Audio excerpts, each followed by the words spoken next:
a devoted fan, and a plugged-in reporter.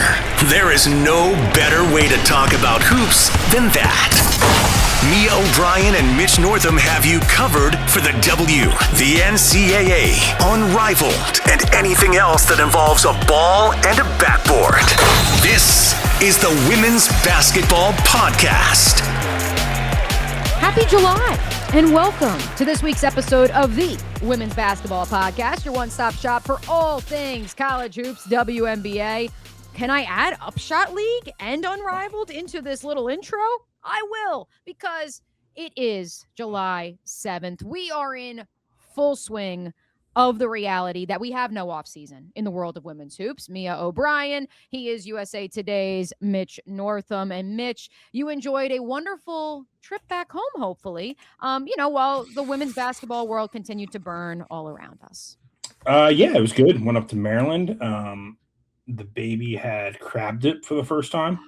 Oh, that's a very monumental moment. Yeah, and Grotto's Pizza, which if you're from where I'm from, the Eastern Shore towns that kind of border Delaware, Grotto's Pizza, very big deal. So we got to go there. And yeah, got to see a bunch of my family, who some of them were meeting the baby for the first time. So that was a lot of fun. And yeah, it was good. It was really, really hot, which was not great. But yeah, it was good all in all. It was hot in Maryland, and the streets are hot in Chicago. That is where we are going to begin this week's starting five. Oh, yes, folks. We are starting off beefy. We are going to have an official beef of the week coming up. We're going to talk about the All-Star vote, rest assured. But we have to get to the news of the day on this fine Tuesday as we're recording this podcast. The fallout regarding Skylar Diggins, who was caught off guard by being benched. In her words, coach's decision. Head coach Tyler Marsh deciding that she would be coming off the bench. She then was deciding to post this on Instagram, air this out for all to see, Mitch. Wait, can we talk about the quality of the video that she posted on Instagram? Oh, it looked like she recorded it on like a Ring camera or like the Envy flip phone I had in like 2008. I just like Skylar. Does the Envy flip phone have Instagram on it? Like that's what no chance. Yeah. I don't know.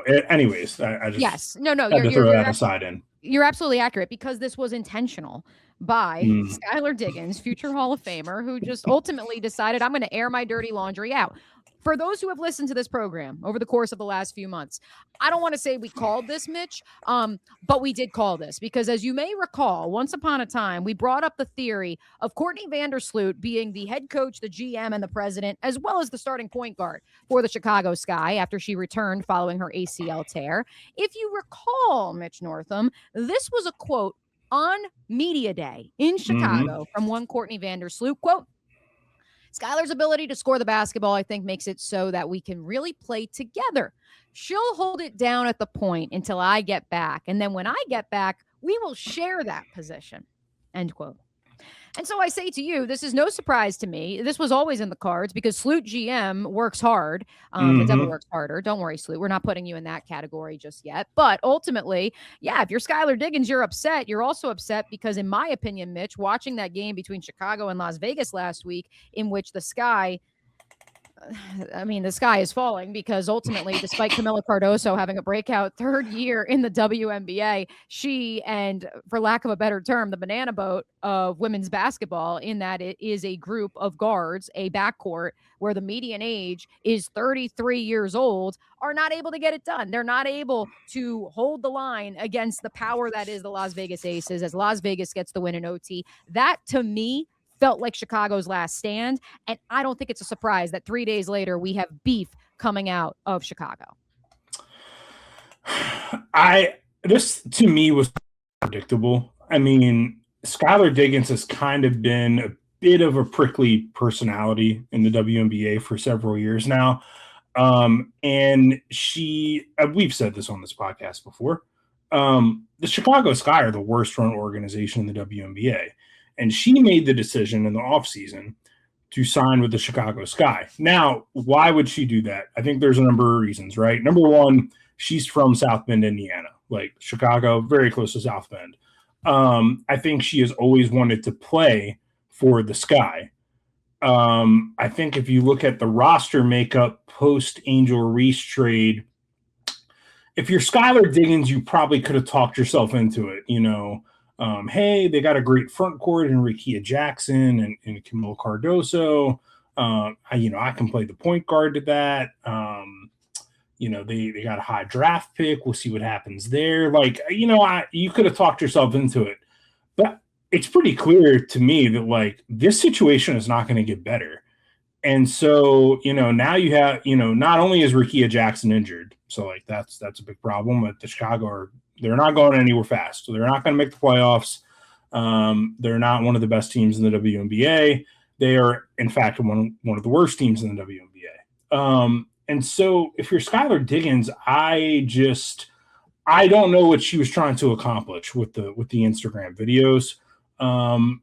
And to me, if you're the Sky, what is the benefit of hanging on to her? Why wouldn't you just trade her? And you get what you get for her, you get an asset, whatever. But at this point, she is not a part of your future, right? She is 35 years old. She's going to be 36 in August.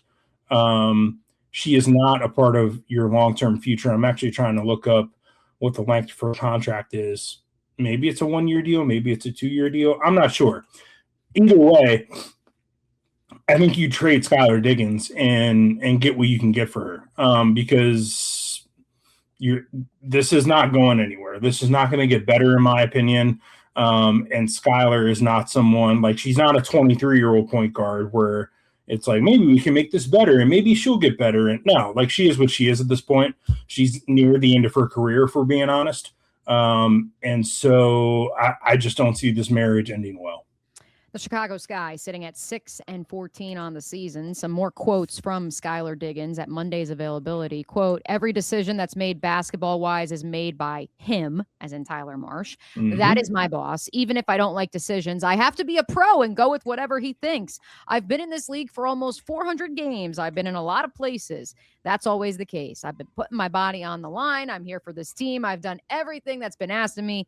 I've been great professionally. That's the decision that's made, and I have to live with that." Tyler Marsh followed it up by saying that conversations between me and Skylar will stay between me and Skylar. Sounds like a really healthy environment, if you ask me.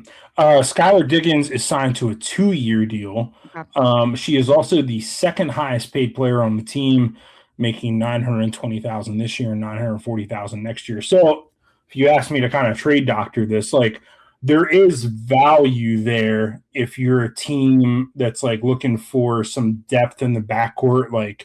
It's not just a 1-year rental. You have her for 2 years. If you were to make a trade for her this year, and if you're the Sky, it gets Skylar Diggins off your books. Now, when are you going to spend that money on next offseason? Will any free agents want to come play for you? As it currently stands, I don't understand why they would. I just don't think this is a very well-run organization when you talk about just the player personnel standpoint of it. But then you also talk about I think there was a story today that came out about their practice facility, mm-hmm. that they don't have the facility under contract for the full season. What are they renting it out to a YMCA? The opposite of what the Atlanta Dream were doing for a while there? Let me see if I can find this real quick. Well, you look that up. I am going to remind folks that if you and your favorite WNBA team are in the market in win now mode for a veteran point guard, look, Skylar Diggins is averaging over 14 points per contest and close to 5 assists per game. She's averaging almost a steal per contest. And so, look, she's still productive, even if she is in her mid-30s. Also, I would like to note that the median age of the backcourt for the Chicago Sky did dip down a little bit with Gabriela Jaquez being drafted. So we do want to point that out there. They are not full AARP banana boat like LeBron James and friends once upon a time, and potentially in the future, if he does choose to sign with Golden State. Maybe by the time you're listening to this podcast, he will have announced his destination. I digress. Point being, yes, I do believe Skylar Diggins can still be productive. I also, with all the jokes aside about Courtney Vandersloot and her role in this ecosystem, this is just, it's a byproduct of a poorly run franchise. It's as simple as that. We've told you before, it is the worst run franchise in the W and probably the worst run franchise in professional sports right now. Here, so this is from Colin, I hope I'm not butchering his last name, Salo, from Front Office Sports. The Sky paid $160,000 to practice at the University of Illinois, Chicago until May 30th, according to documents obtained by Front Office Sports. Their UIC deal is over, and the rest of the season is in flux. They've had practices at Wintrust Arena and Loyola University over the past month. So you didn't even have enough foresight. Isn't this pretty basic? Like, why would you not lock down a single practice facility for the length of the season? May 30th? Like, why would you even sign that deal? Why even start practicing there? What also is the state of their practice facility they're allegedly building is my question. If they couldn't even pay the rent for a facility this season while they're waiting for that one to be built. Same reporter, Colin, says the Sky practice facility still has no firm opening date, with All-Star Weekend less than 3 weeks away. The WNBA's announcement in October said the facility would be used for community impact events. I don't think that's going to happen. Oh yeah, that's right. Because All-Star Weekend is going to take place in the beautiful city of Chicago with the Sky hosting. Aren't there other gyms in Chicago, and you couldn't lock down a full practice facility? You can do, Atlanta got, they practiced at Paul Millsap's gym or whatever last year, right? Yeah, the YMCA. Does Derrick Rose or Carlos Boozer or Joakim Noah have a gym in Chicago that the Sky could practice in? Well, Mitch, I think that's a great segue to number 2 in this week's starting 5. Tyler Marsh, probably not responsible for paying the rent when it comes to the Chicago Sky's practice facility. He is responsible, though, for managing this roster, which is currently amidst chaos. Again, Angel Reese exit stage left, and yet we still have unknowns and festering issues in the beautiful city of Chicago. I want to preface this. Chicago, one of my favorite cities in the world. And it's sad to see. And it's sad to see the third largest city in the continental United States that has had a WNBA team. I don't know, Mitch, in the 30 years of this league. Pretty long time. And so that's where it's just unfortunate to see where we are now. But we have to pivot to, is Tyler Marsh going to be the first coach fired? Because there is also a dumpster fire taking place. Not a dumpster fire. Potentially a fire sale, in my opinion, taking place in La La Land with whatever is going on with the Los Angeles Sparks as well. So I will say I don't think Tyler Marsh is going to be the first coach fired, because I don't think the Sky care enough to fire him before the season's over. And I also think they're too cheap to pay him to not coach. To circle back to Los Angeles, I think that's an ownership group that does care. And that's an ownership group that is not cheap.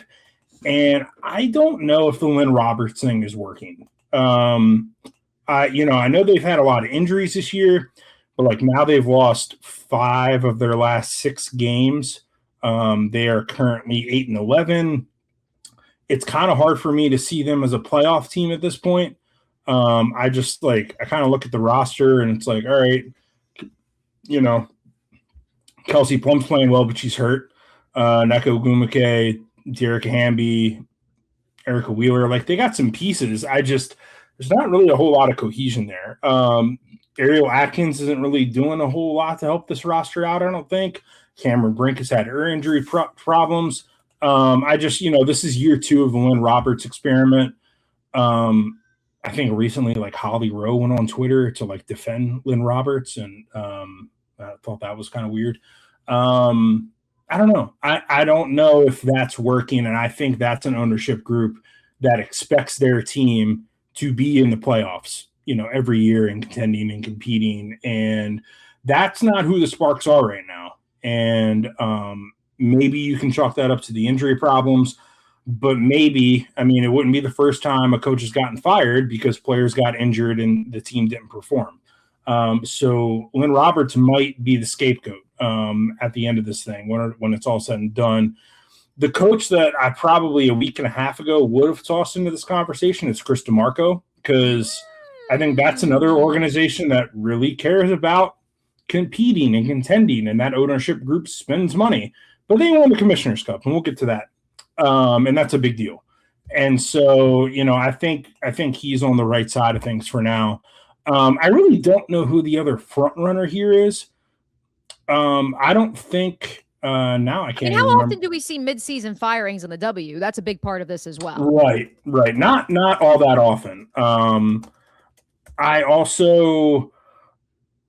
think when the Connecticut Sun move to Houston ahead of next season, I don't think that Rashid is going to be the coach of that team. They've been very bad in his 2 seasons as head coach.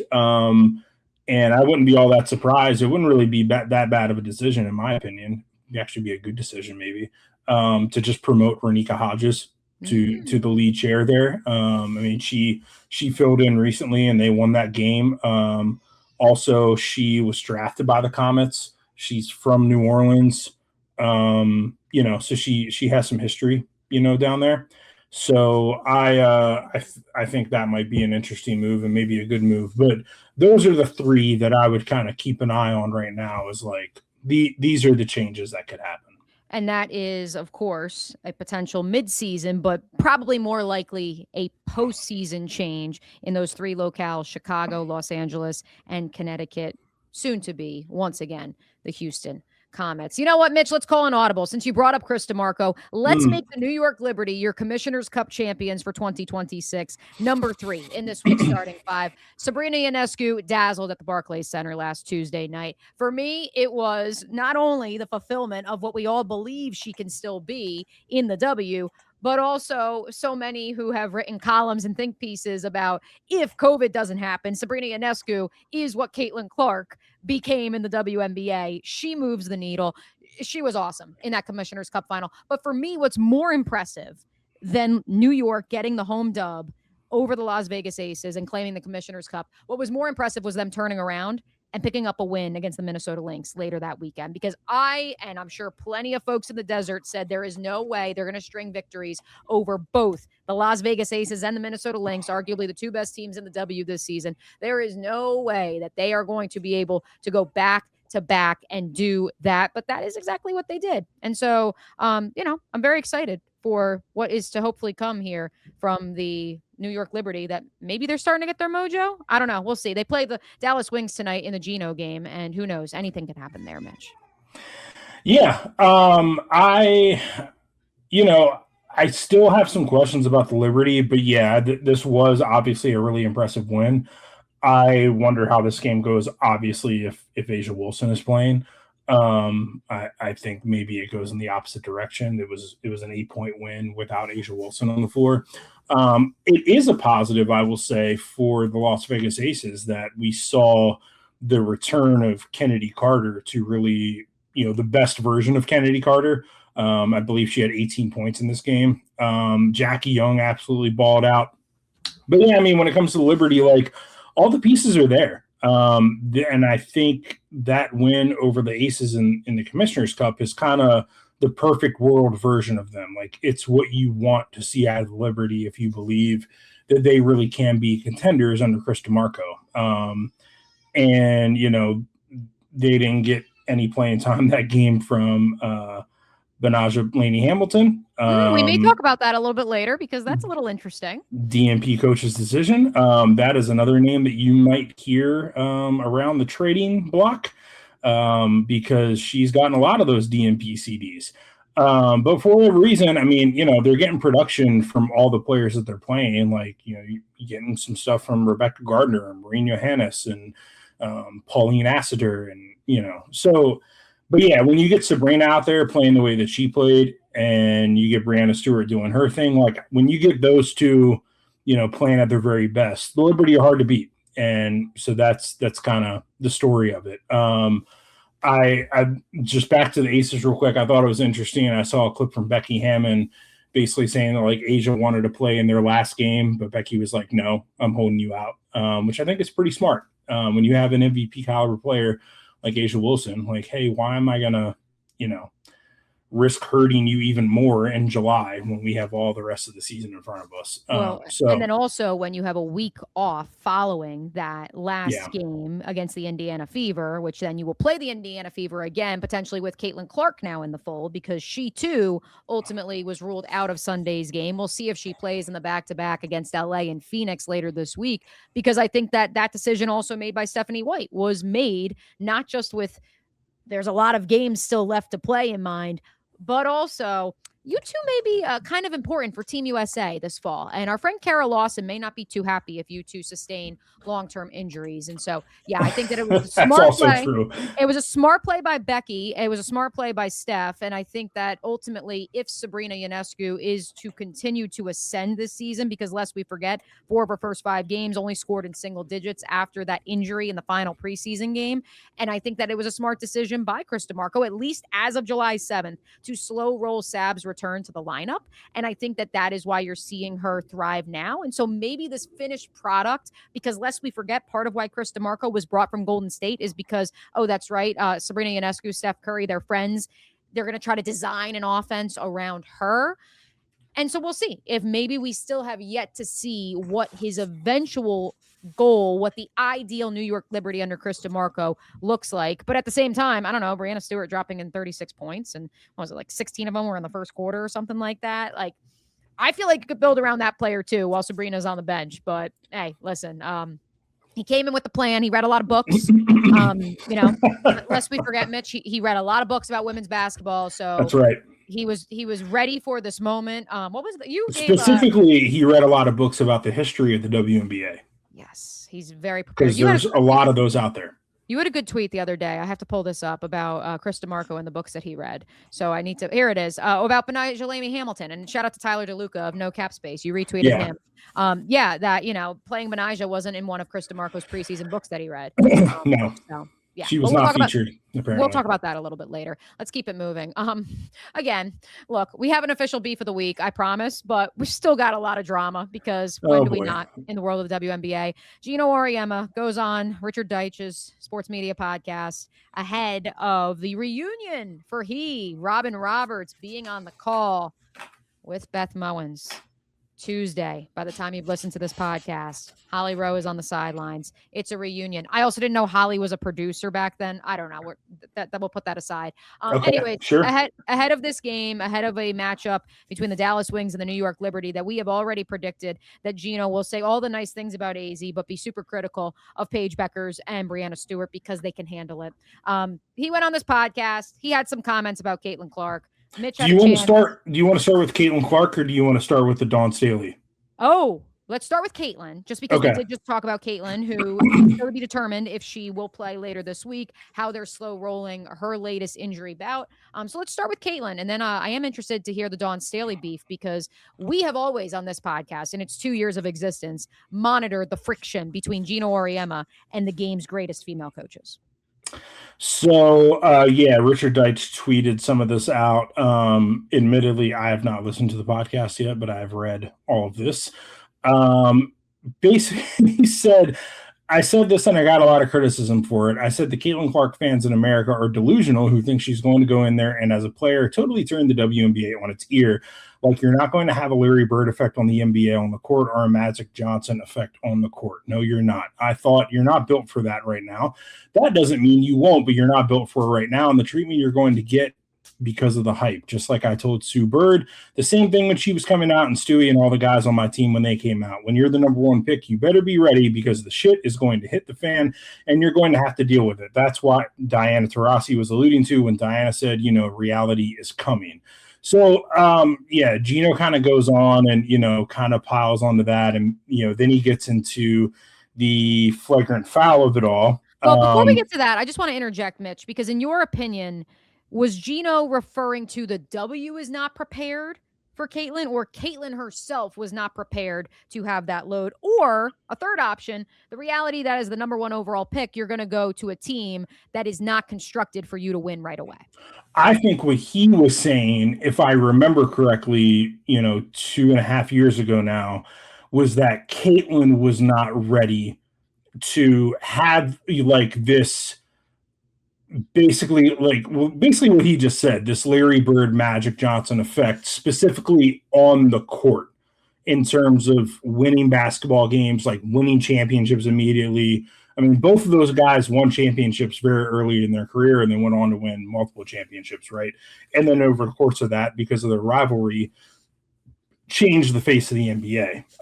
And I think that's what he was talking about. Like he was talking about, Caitlin Clark, when you enter the league, 22 years old or whatever, you are not quite ready for the physicality that you are going to receive from the likes of, let's just use Alyssa Thomas as a recent example, players that have been in the league for 10 years.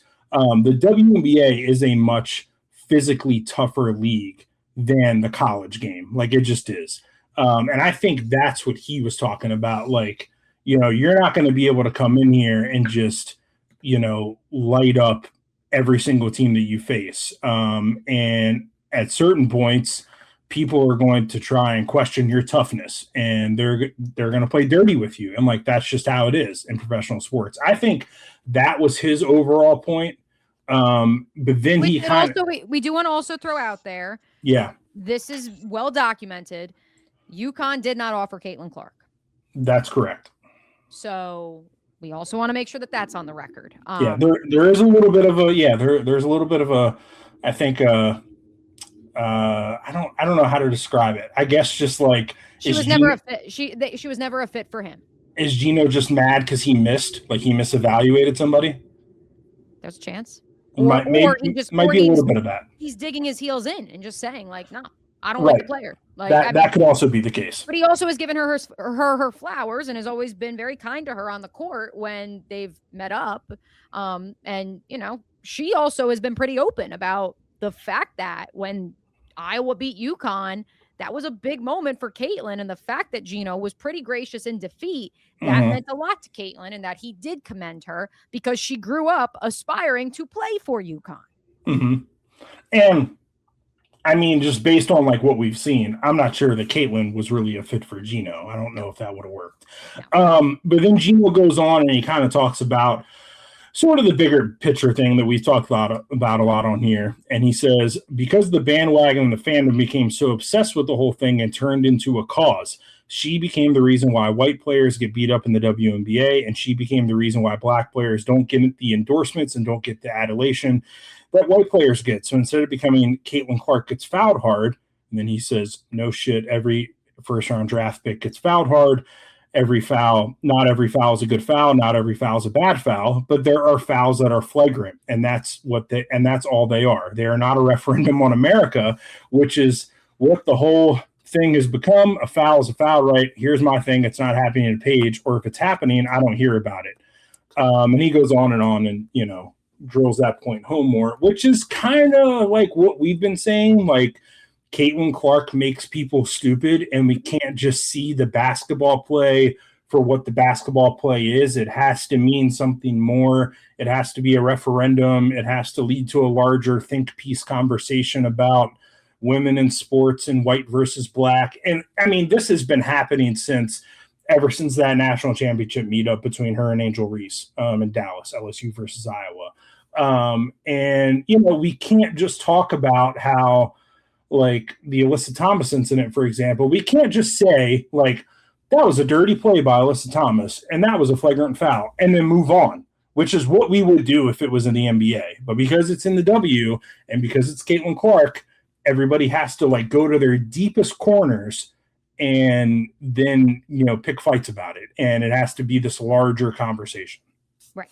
And I couldn't agree more with that assessment. Let's get to the part, though, before we look at the Dawn Staley comments that were made briefly. The Tiger Woods comment that was made by Geno, which I do want to read from my friend Scott Docterman at The Athletic, who self-admitted now covers all of college football, but covered the University of Iowa for 3 decades.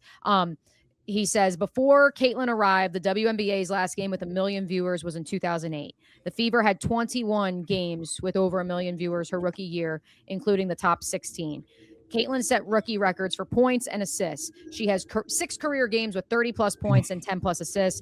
The number 2 player in that ranking has one of those games. That is Tiger Woods. Right. And so Geno says, now maybe there was a transformation in terms of how much attention was being paid. Yes. How much the league is valued. Yes. But it's not like when Tiger came on the PGA Tour. He changed the PGA Tour forever. Why? Well, there was so much money that came to the PGA. But in addition, he won every tournament. That's the big difference. And I knew this was going to happen, and unfortunately, that's where we are. I wish we weren't, and I hope it goes away faster than anybody can imagine. So I'm trying to kind of parse and figure out. Well, the money part, I think he's wrong. because I do think that the money has followed Caitlyn.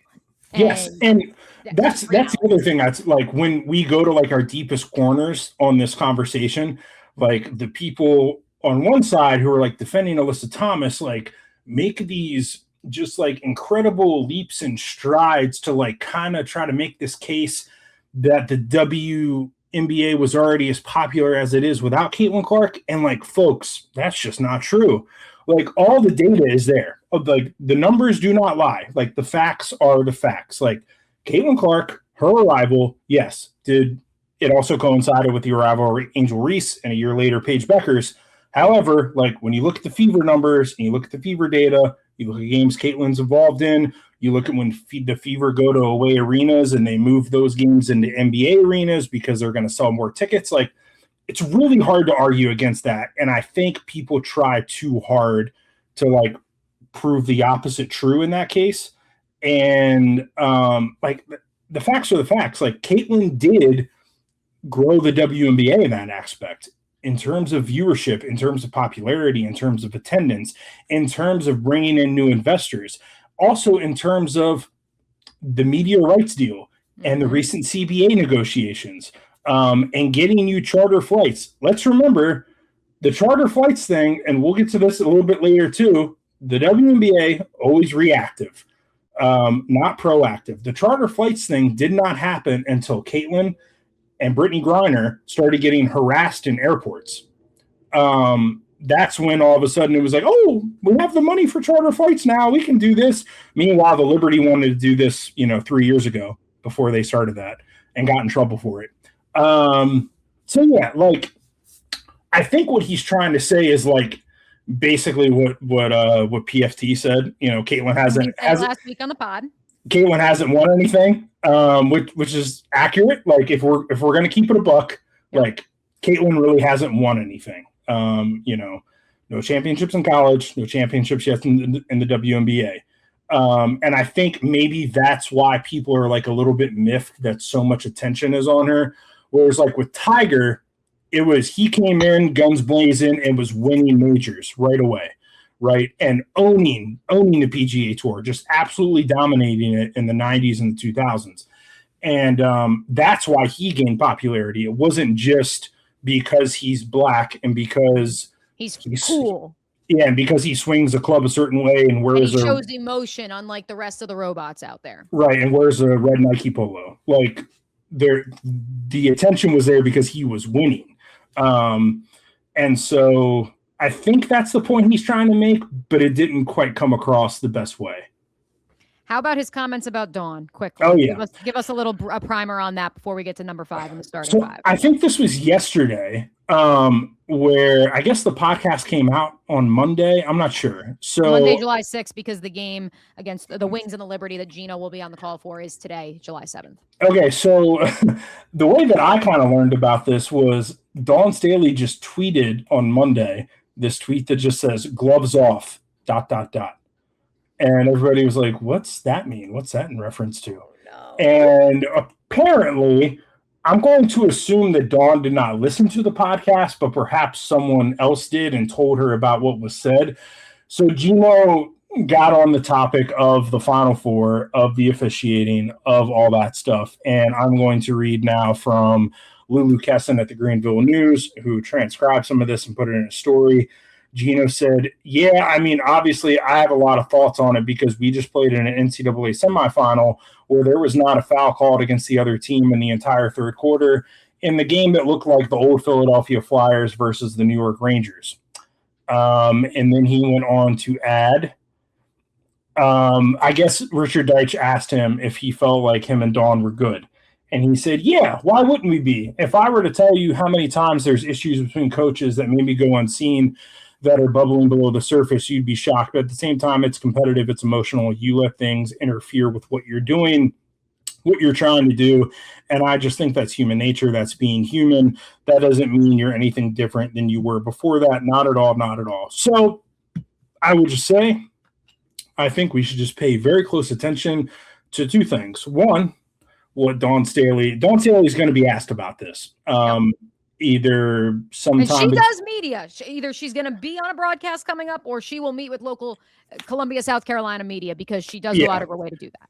It might be before SEC Media Days in October, or it might not be until then, but she will be asked about this. So we should pay attention to that, to what she says. And then we should also just pay attention to what happens when these two teams meet at Mohegan Sun Arena this upcoming season. So keep an eye out for that. I think also, that game is in November. I just have to say this, and then I know we're behind on time, but I have to say this. Yeah, why wouldn't there? There's always been beef simmering with coaches. Is there beef simmering between coaches, a nebulous term, or other female coaches and you? We've documented that on this program. Don't y'all forget it. Muffin McGraw, Tara Vanderveer, Pat Summit. All hated Geno Auriemma's guts. Muffet, I need you to write a notes app, please. By the time this program drops on Wednesday, July 8th, I need a Muffet McGraw notes app, or at least some form of a tweet.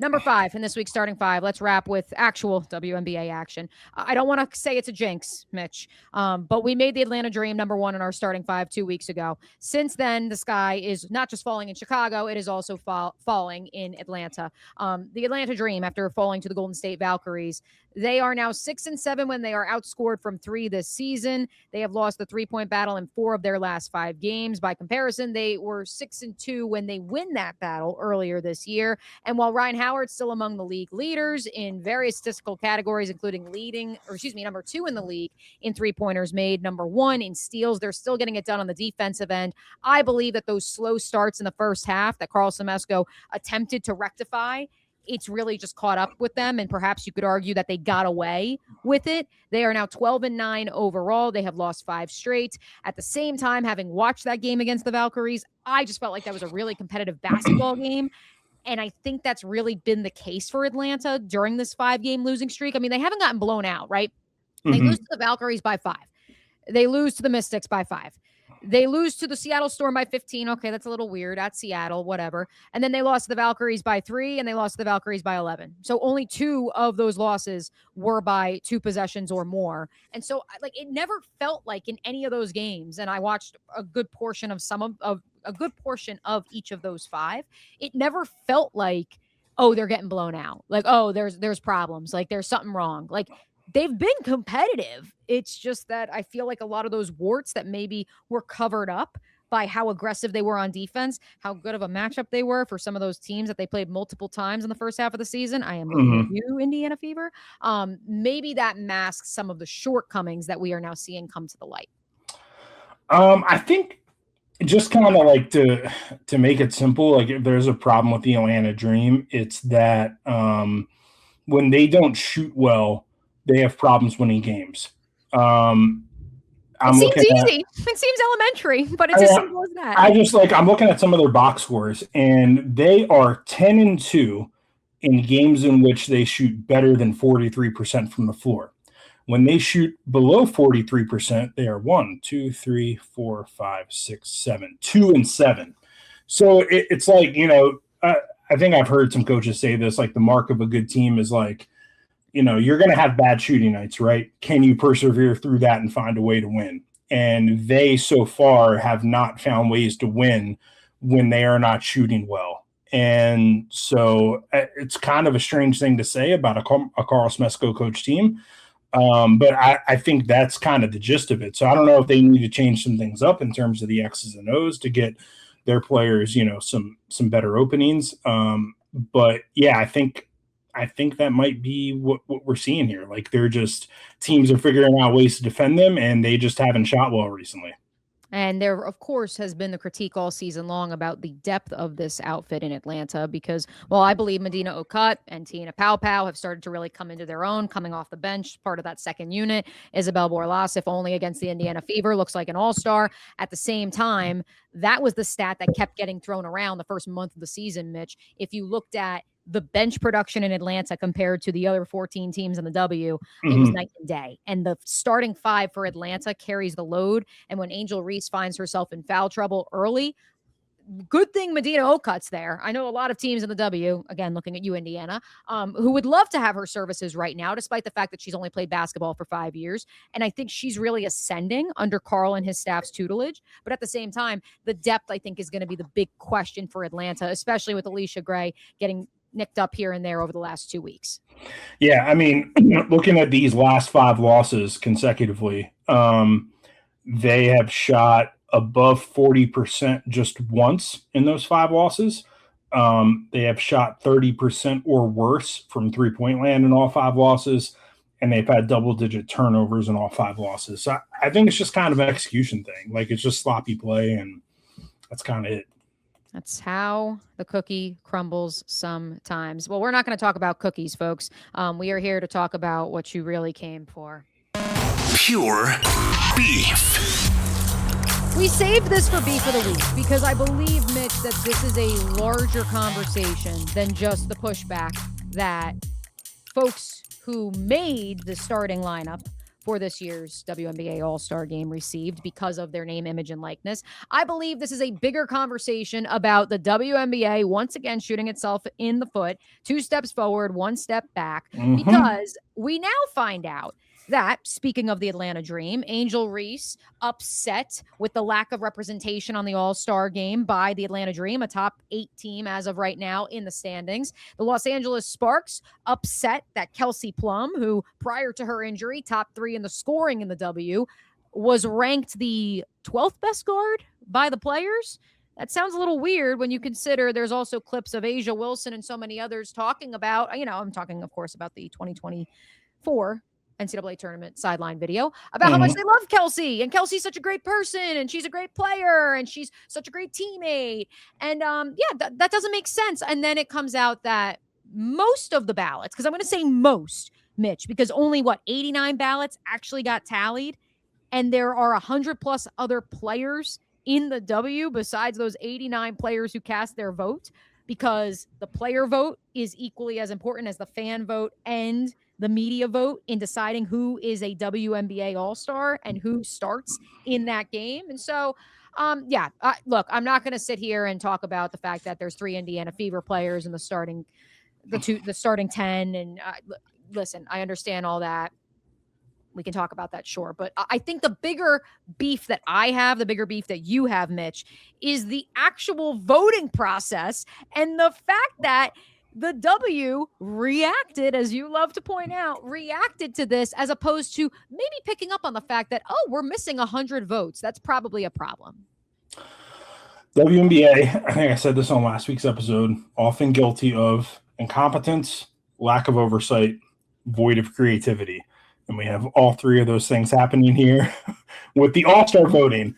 When I saw this, I'm sitting at my dad's house up in Maryland, just kind of scrolling Twitter after putting the baby to bed, and I see Alexa Philippou's tweet about this story that she had at ESPN about how less than half of the WNBA players voted for All-Star Game starters.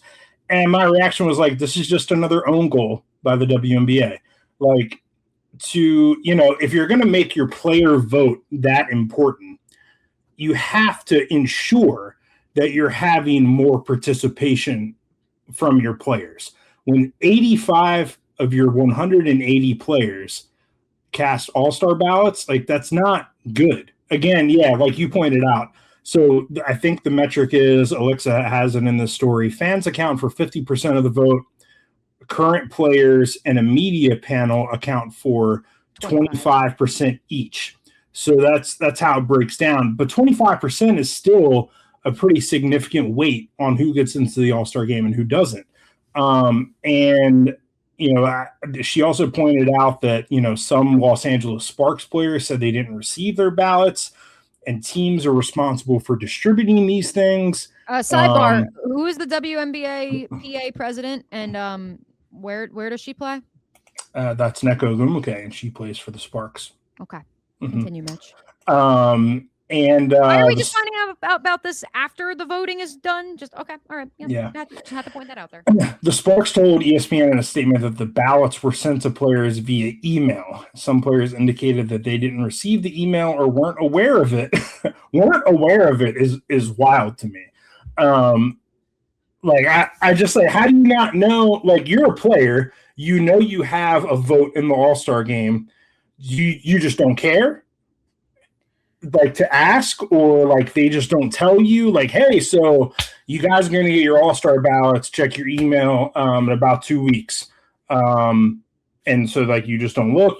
I don't really understand, like, the disconnect there. I'm going to put on the leadership professor. For those who don't know, I also teach leadership at the University of North Florida. Mm-hmm. I'm going to put on my leadership professor hat here, Mitch. I'm going to quote the great John Gordon, fellow Jacksonville, Florida resident. Where there is a lack of communication, negativity fills the void. Mm-hmm. And so once again, we have negativity between the WNBA headquarters in New York City and the players across I won't even say the country now, across North America, because we have the Toronto Tempo. Yeah. Simple as that.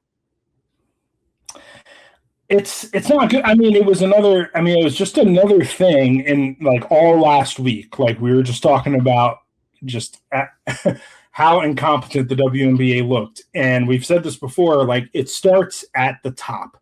Like, it starts with Kathy Engelbert. And I just don't know how many more of these, like, just embarrassing snafus that they can endure.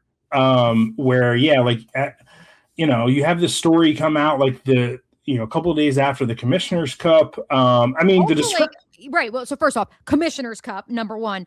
Number two, like, I love Alexa and the work that she does, like, one of the best in the business, but, like, no offense. This is the equivalent. I know that people in the W love to say we don't have a Shams, we don't have a Woj. This is the equivalent of your Shams or your Woj. Yeah. Because someone from the WNBA office went to Alexa and said, write this story. Mm-hmm. Or someone from a team in the W went to Alexa and said, write this story. And so, like, that's where it's reactive, but also that's where the process is just so futile.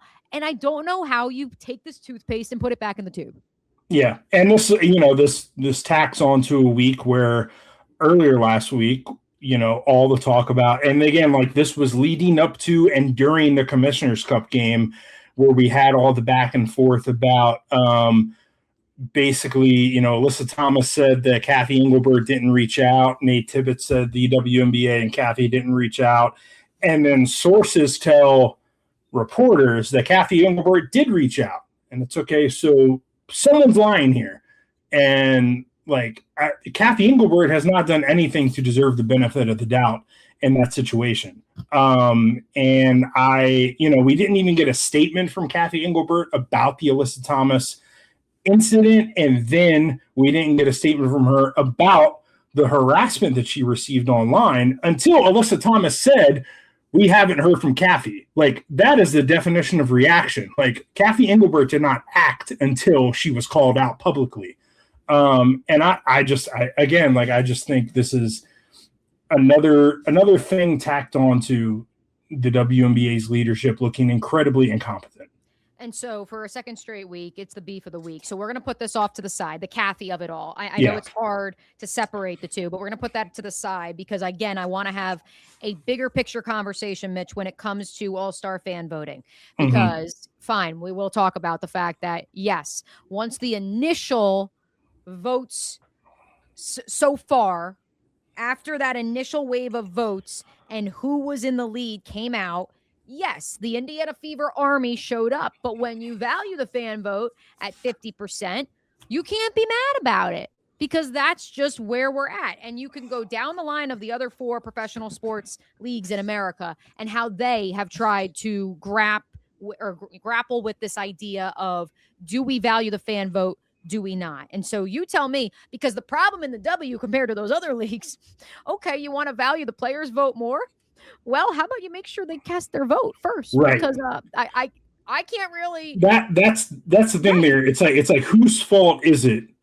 Because here's my guess. Here's my assumption. My guess is there's a lot of players in the WNBA who see that fan vote and they're like, how do the fans have more power in the All-Star voting than we do. And they want to make a case of like, the players should be selecting the All-Star teams. Well, okay, so here's your power to influence the All-Star voting, and then half of you didn't vote.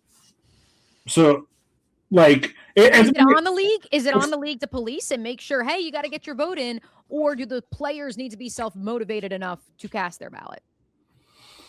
I don't know. I mean, it's kind of a thing of like, when we talk about, like when people talk about elections in the U.S., right? And some people are of the mindset of like, you can't complain about how the state of the country is if you don't vote.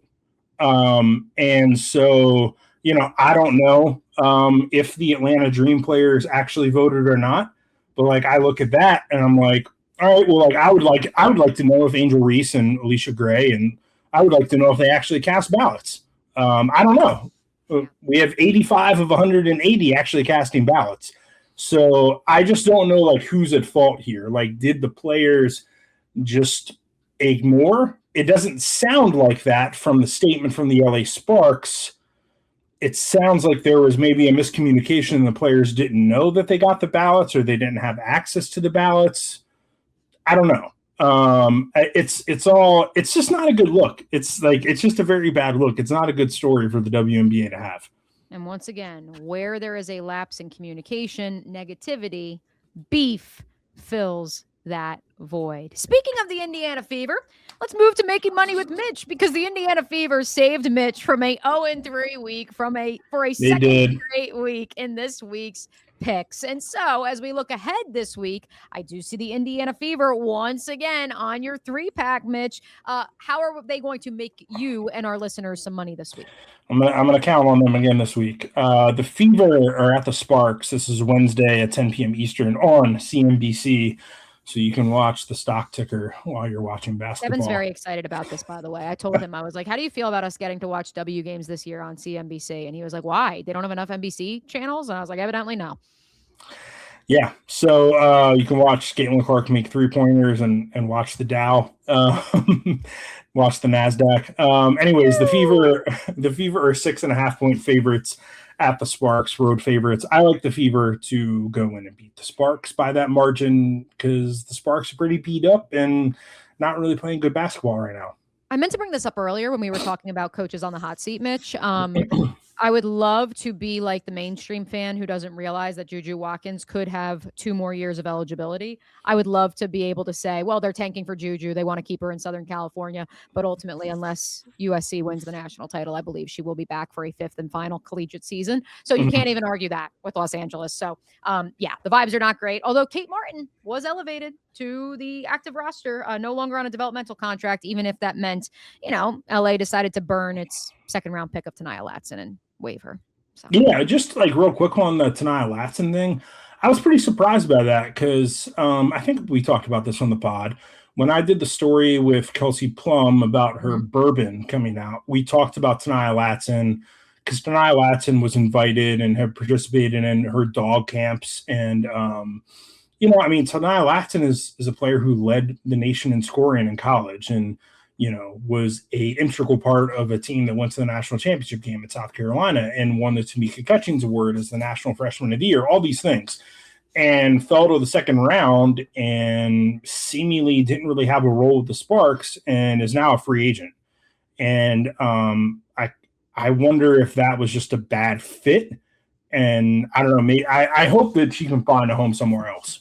Fit and coaching, they really do matter. People don't talk about that nearly enough, but we do here on the Women's Basketball Podcast. Let's get to number 2 in Mitch's 3-pack this week of picks. Oh boy, the Dallas Wings, not that marquee matchup with the New York Liberty in the UConn Bowl at the Tempo on Friday night. What do we think, Mitch? The Dallas Wings, at the Tempo, Friday night, 7:30 p.m. Eastern on Ion. The Wings are road favorites by 2.5 points. I'm going to take the Wings to go up to Toronto and get the W and win by that margin. I just think the Wings are a better basketball team. And I think that hopefully, there's a chance that the Wings are coming off a loss. And maybe this will be a bounce back game, or maybe they'll just build some momentum against the Liberty and roll it into this game. We'll see. Dallas is currently, at the time of this recording, 13-8. Again, they play the New York Liberty later tonight. Toronto is 9-11. Sidebar, I don't think anyone was more happy to see Jose Fernandez and Geno Auriemma pictured on the sideline together during pregame shoot-around today than one Mitch Northam. Just to remind everyone out there, we called it first. Good coaches, they stick together. They are basically the same. Not quite. But a lot of similar coaching styles. I don't know if Jose's going on Richard Deitch anytime soon, but he also, has no issue telling you like it is. I don't think Jose would ever try to pick a fight with Don Staley either, but that's just, Well, speaking of the New York Liberty, we got Jose also will not gaslight me at a press conference at the Final Four. I will say that. Take that one and put it on the record, folks. The rematch, second time in a week that the New York Liberty, the Minnesota Lynx square off. We haven't brought it up yet because we still don't have the final word just yet on Olivia Miles. Additional imaging was done on her right calf after she missed Monday night's loss to the Connecticut Sun. And so this one's a tough one to pick, Mitch. Who you rolling with? Because we don't know if Olivia Miles, the front runner for Rookie of the Year, WNBA All-Star starter, will be playing in this game. Yeah, Saturday, 1 p.m. Eastern on ABC, big game. I'm going to take the Liberty to cover 6.5 points. I just think that spread is too big, even if Olivia Miles is playing. The Liberty are playing well right now, as we talked about. When you got Sabrina Ionescu and Brianna Stewart, humming in that way, they're going to be really hard to beat. And if Olivia Miles isn't healthy, if Nafisa Collier isn't quite back yet, I think that's a game that the Liberty could easily go up to Minnesota and cover 6.5 points. Shout out to our sometimes co-host as well as stats and info, Rebecca Kopelman, who did verify for me before we started recording. The latest report on Nafisa Collier is that she is participating in team practices, not individual drills. She is in team practices, but an exact return for the multi-time All-Star remains unknown. And so to recap Mitch's picks this week, he has the Fever covering a 6.5 point spread at the Los Angeles Sparks Wednesday night on CNBC. Is that going to be our new baller TV? No disrespect. Oh, it's free. So that's true. Yeah, it's on YouTube TV. So that there's at least that it's on. Yeah, no disrespect to CNBC. Yeah, shout out to CNBC. Shout out as well to the Dallas Wings, 2.5 point favorites at the Toronto Tempo on Friday. And then finally, Mitch taking the underdog New York Liberty on the road to cover a 6.5 point spread at the Minnesota Lynx. That game is Saturday, 1 p.m. Eastern. Ryan, Holly, Rebecca treatment, I believe. It's the 1 p.m. ABC on Saturday. So I'm assuming it's those two. I assume, it'll be the big game. Yeah, don't quote me on that one if I'm wrong. Let's get to last call. All the storylines we may have missed, some quick hitters before we get on out of here. Let's begin with our Upshot League minutes, since I called 2 more games in the Upshot League this past weekend. Also had the chance to catch up over the last week with several players who you probably know from their college career. Of course, we noted last week my friend Deja Kelly, Mitch's longtime buddy from North Carolina, part of your book coming out. And now the league's leading scorer. She is, after she had not one but 2 30-piece nuggets here in Jacksonville during a 1-3 4-game series between the Waves and the Crown. Also of note, Ariel Hearn and the Jacksonville Waves had a 7-game win streak prior to falling to Charlotte Sunday afternoon here at VyStar Veterans Memorial Arena. The Greensboro Groove, this is really an interesting story. Kayla Jones, does that name ring a bell to you, Mitch? Mm-hmm. Former second-round pick of the Minnesota Lynx. She has now played 2 games for our friend Janice Washington up in the Triangle area. Really? I didn't know this. Yes, she was signed over the weekend, and all of a sudden the Groove, who had dropped 7 straight, have refound their groove after they had a couple players who are now done for the season with injury, had to retool the lineup. And so now all of a sudden Diamond Johnson's got a new running mate, and it's made all the difference in the world, if only for a 2-game sweep of the Savannah Steel over the weekend. I missed this while I was out in Maryland and kind of unplugged. So Kayla Jones is playing for the Greensboro Groove. Yes, that is correct. Okay, with Diamond Johnson. Kayla Jones, I just want to add, is a full assistant coach with NC State. So do we have any other players in the Upshot who are current college assistant coaches that are playing? Here in Jacksonville, Taylor Soule is an assistant. Okay, yes. Yep. On the Kentucky staff. And I believe, at least to my knowledge, I believe that's the only one at the Division I Power 4 level that I know. Okay. That's cool. That's a cool story. Yeah, so maybe that's one you want to check out for USA Today or any of our friends listening right now on the Triangle, because we've got a fun little story developing. Unfortunately, we had some technical difficulties on Talk It Up, our coaches show on Monday, so I could not ask Janice Washington about how they acquired Kayla Jones' services, but I certainly will when she joins us, hopefully next week. But be sure to check out the Upshot League. All games are streaming on YouTube at Upshot League TV. You also can check them out over the air affiliates in those 4 markets of those inaugural 4 founding teams: Jacksonville, Charlotte, Greensboro, and Savannah. This week, 3-game set between Jacksonville and Savannah up at M Market Arena in Southeast Georgia, and then Greensboro hosting Charlotte for a pair as well. I think I got that done in a minute. I'm pretty proud of that, Mitch. Kayla Jones, a double-double in her Upshot League debut. And that was a game that snapped a 7-game losing streak for Greensboro. And so many of us were looking around saying, they've got talent on this roster. Jessica Timmons has been balling, a former 2nd or 3rd round pick, of the Indiana Fever earlier this year, and just couldn't put it together. But here we are. Jessica Timmons and Diamond Johnson both played with Kayla Jones at NC State. Hey, I like that. Also, might as well hit this in last call as we segue from the Upshot League back to the W. Justine Passat has signed her tender from the Las Vegas Aces. And so this is the byproduct, folks, of having developmental player slots. For those of you who also follow the NFL, it's kind of like practice squads.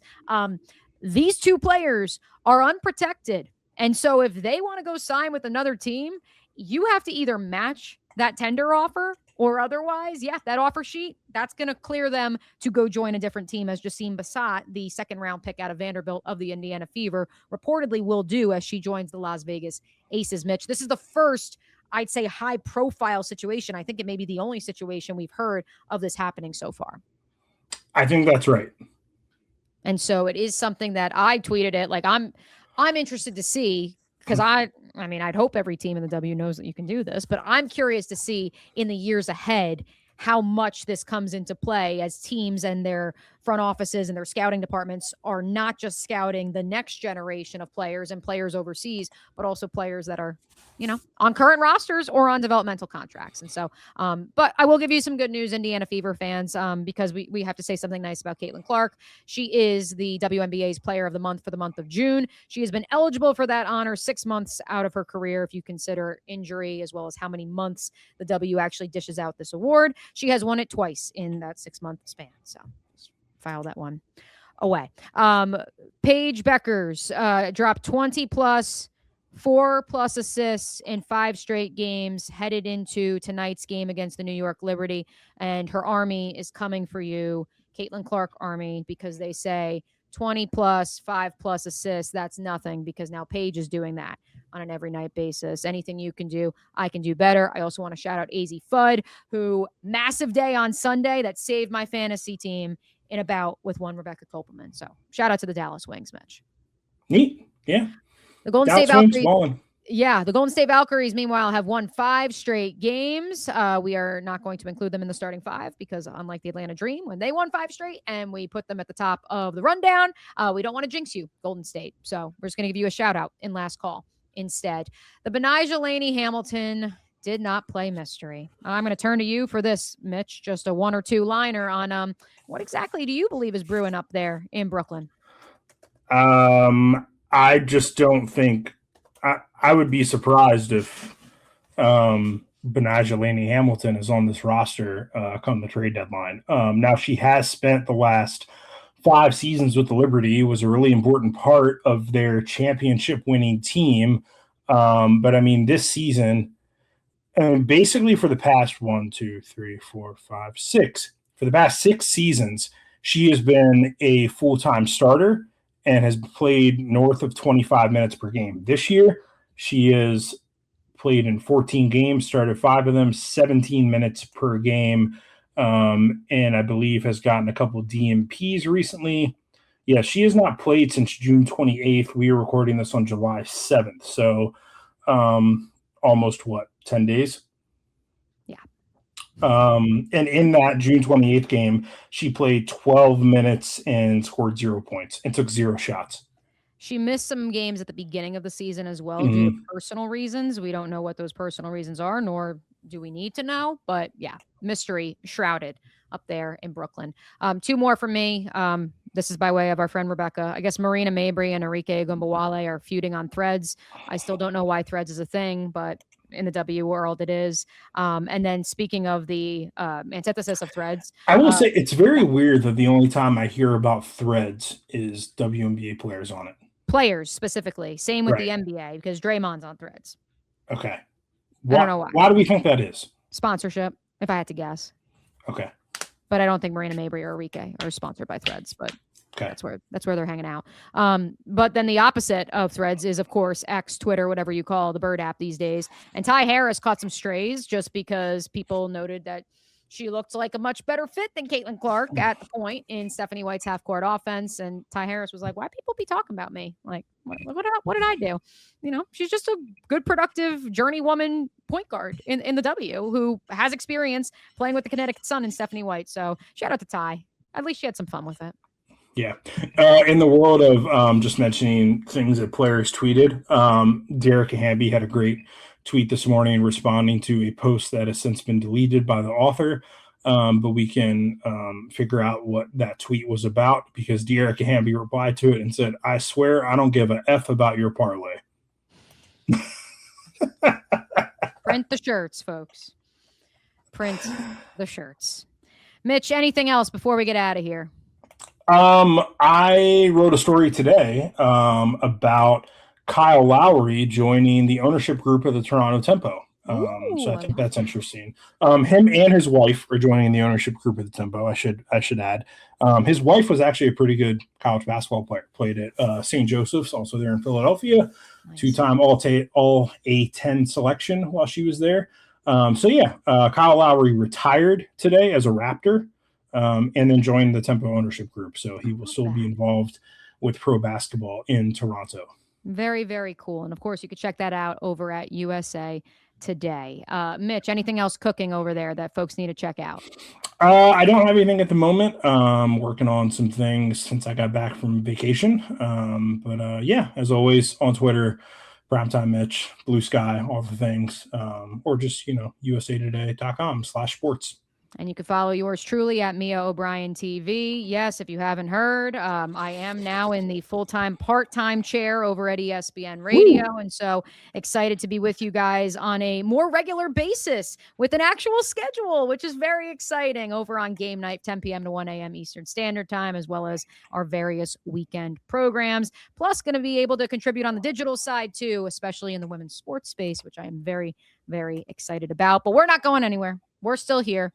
Make sure on your way out the door, you like this episode, you subscribe to OG Triangle Media, wherever you are listening to this podcast, and you keep it locked at Primetime Mitch at Mia O'Brien TV for the latest and greatest in the world of women's hoops. And so until next week, he's Mitch, I'm Mia, saying we will catch you guys later. Deuces.